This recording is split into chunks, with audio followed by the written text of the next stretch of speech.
Somebody asked me what I felt about what was going on in this country and how things would unfold and whether I'm worried or not. The answer to the question is yes, I am worried. And let me tell you what I believe is happening. There are four major forces in this country today. I'll call them four horns. Two are in the southwest. One is in the east. And the fourth one is Buhari, and he represents the north. Now in the southwest, you have two horns, very powerful, aggressive, focused, and very, very committed horns. In the persons of Gani Adams, who is the Ààrẹ Ọ̀nà Kakanfò, and the other is Sunday Igboho, who, by any standard, is the hero of millions. Exceptionally tough young man. Now, these two forces, they represent the heart, soul, and mind and spirit of the Yoruba people. They cannot be stopped. They're not politicians. They cannot be intimidated. They cannot be threatened. They're extremely focused, and both of them, if sufficiently provoked, the kind of mass following they have, their readiness to die for their cause, they're extremely dangerous.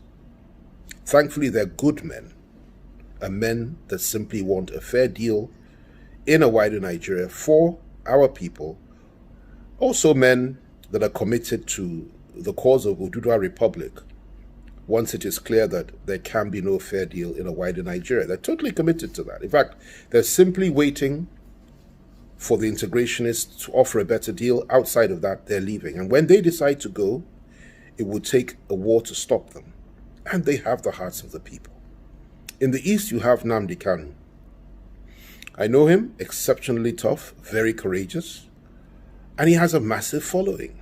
Absolutely massive. I call him the third horn. I call him the Tiger of the East. Exceptionally tough man and inspirational. And if there is to be an election in the East or in Biafra tomorrow, he would win hands down. He has the hearts, minds, and souls of the people, and he's fighting for his people. Then you go up north, and you go, before I get to the president, you go to the Middle Belt. There's a man who's a good friend of mine. He was at Oxford. Brilliant man, Obadiah Malafia. Obadiah is not a freedom fighter as such. He's not a man that is committed to any form of violence. But he's a man of ideas, and his ideas are explosive, extremely inspirational. He's very focused. He's a brilliant intellectual, and his ideas and his intellectual contributions are more powerful than bombs, because he has ignited the sense of awareness of the people of the Middle Belt, the Christian minorities, particularly the northern minorities, particularly the Christians. And he is voicing their opinions and holding their corner and fighting their corner more than anybody else in the history of the Middle Belt, as far as I'm concerned. He's extremely, extremely focused. And he represents, in my view, the fourth horn. And it's a very positive horn, very strong horn, and it represents a hope for the people of the Middle Belt. Then, of course, you have President Buhari himself, who I believe is the fifth horn. So rather than four, there are five horns. President Buhari and those that are with him, that support him, are also very focused and committed to doing what they're doing. And some of them understand the situation and are ready to adapt. Others are not. But that group collectively represents a very powerful force that cannot be underestimated. Within that camp, there are various groups. I mean, I won't go into that now. Some are more liberal and more moderate than others. But by and large, these are President Buhari's loyalists and his people. Now, these 4 or 5 horns are the ones that hold the destiny of our country. If they conflict, and if there can be no compromise between them at any point in time, and if we do not agree on a formula to avoid war in this country, if you cannot somehow assuage the feelings and persuade the Igbohos, the Adamses, and those behind them to try to be a little bit more understanding about what's going on and try to reach out to them in peace and in love and try to build that bridge, it would be a very dangerous situation we're entering into. The same with Nnamdi Kanu, and the same that the people that Obadiah represents in the Middle Belt. And that's all left to the forces that hold the state, that is Buhari's government and Buhari's people. Now, what I have said so far may have lost most people, because it's really not for the less discerning and people that cannot think deeply. It's very profound what I've said, but they say a word is enough for the wise. The dumb may not understand it simply because they're not wise, but the wise will understand what I'm saying. And in a nutshell, what I'm saying is this: politicians may act and behave as if really nothing is happening and that things are in order and that we're moving towards 2023, and they are totally and completely besotted and obsessed with who will become president tomorrow, or at least in a couple of years. But what they fail to appreciate is that in 2 years' time, there may not be a Nigeria left if things go on as they're going now. And I kid you not, I'm very, very close to many, many politicians in this country. I've been involved for many, many years. And I have never seen this level of ethnic nationalism being expressed and being exhibited amongst the Yoruba people and amongst the Igbo people and amongst the people of the Middle Belt as I have today. In fact, it's so extreme that I'm sure it's far more so than even just before the Civil War. And that's what we're dealing with. And people like Igboho, particularly, and Adams, and Kanu, and Obadiah Malafia, and even Buhari himself have tapped into the power and the attraction of that ethnic nationalism. Rightly so, in my view. It can be used in a positive way if it's used properly. It's tapped into that, and there's nothing wrong with that. But where these ethnic nationalities are on a collision course, particularly when it's the Fulanis against the rest, or where the rest are saying enough is enough, and where the rest are saying that they are tired and they're fed up, and where the rest are saying that they will not be intimidated or threatened by anybody, even those that organize coercive arms of government and control the state, and where the rest are saying that, listen, if you consider us to be slaves, we will show you that we're not slaves.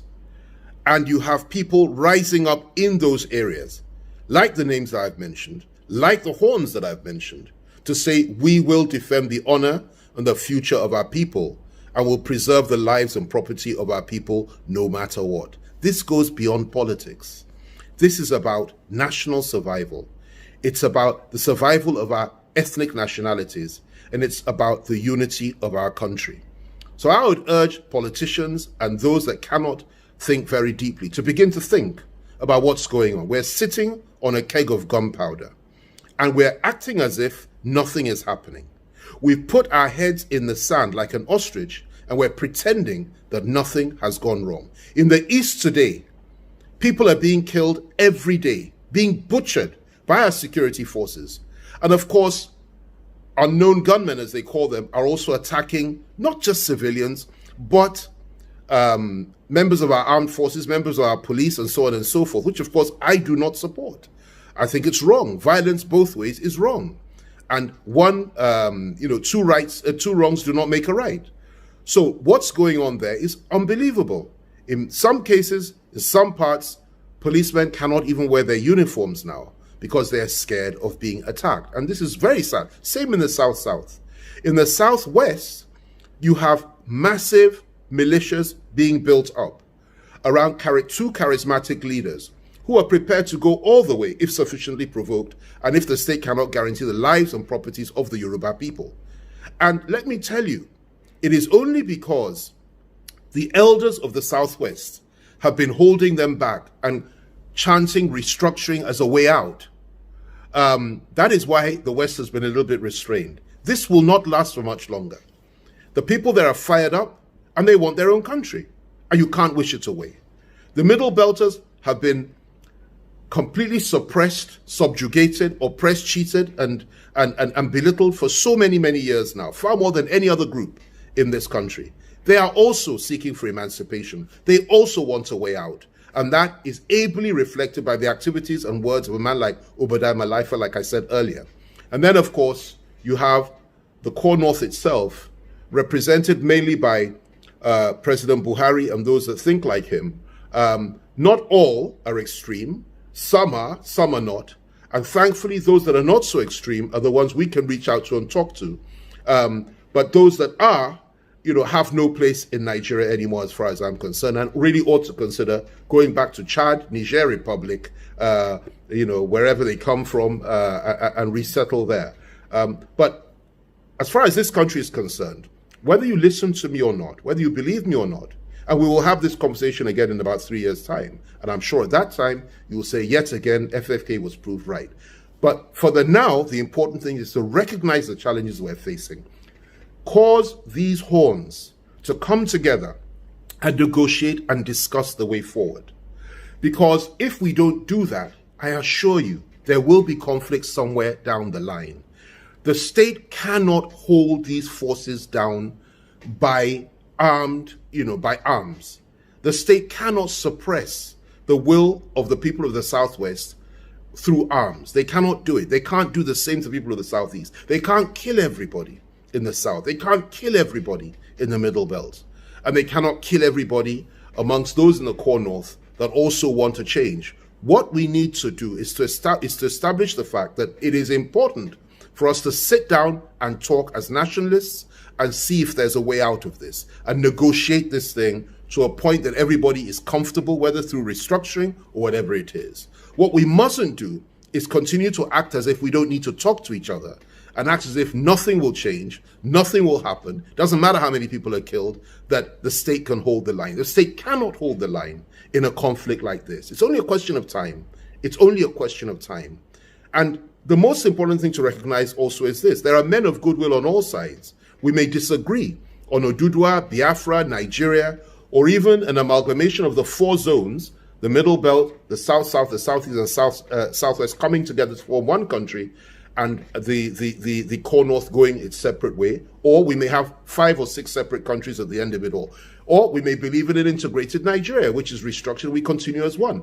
It doesn't matter what you think. It doesn't matter what you feel. It doesn't matter where you stand on the way forward. What matters is that we must have peace. We must have dialogue. We must have understanding. And we must stop this idea that you can kill all those that are opposed to you and that you can wipe them off the face of the earth and crush the opposition and crush those that do not agree with you. This cannot work. We must talk. We must dialogue. That's the way forward. That's the only way forward. And that's my preferred option for the future for this country. I continue to trust God that we won't have a war, we won't have a conflict. But I assure you, as sure as I am, that night follows day and that day follows night. If something isn't done and we don't retrace our steps and we stop demonizing each other and killing each other, and the killing of the Igbos doesn't stop in the Southeast, the killing of Yorubas doesn't stop in the Southwest, the killing of Middle Belters does not stop, being killed by different people, whether Boko Haram, Fulani herdsmen, elements within the security forces, or whatever it is, whoever's responsible, at the end of it all, everybody will say to your tent, O Israel, they can kill us, but we also have the right to self-defense, and we will fight back, and we'll defend our people. And nobody can take that right away from anybody. So let's have this conversation again in about 3 years. We'll see who's right and wrong. But I urge you all just to think and to understand the complexity of this situation and the gravity of this terrible mire that we found ourselves in. I pray for those that make these decisions. I pray for those that are in a position to help us achieve peace.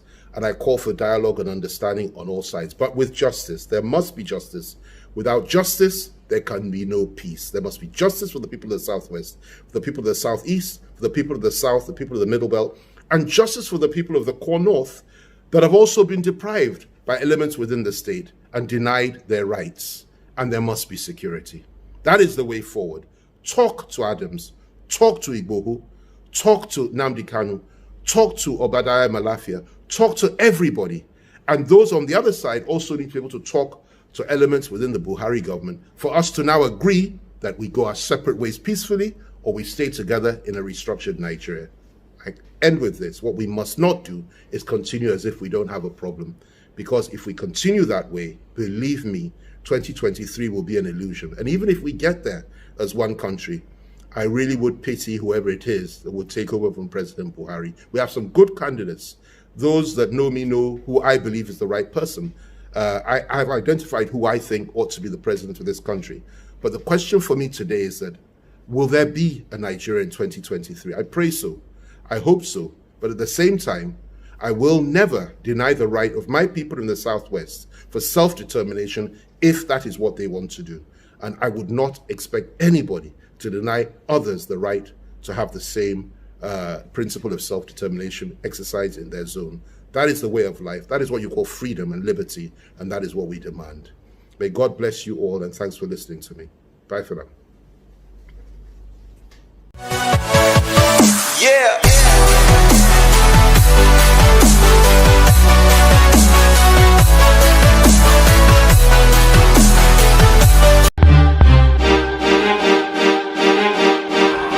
DJ ATV.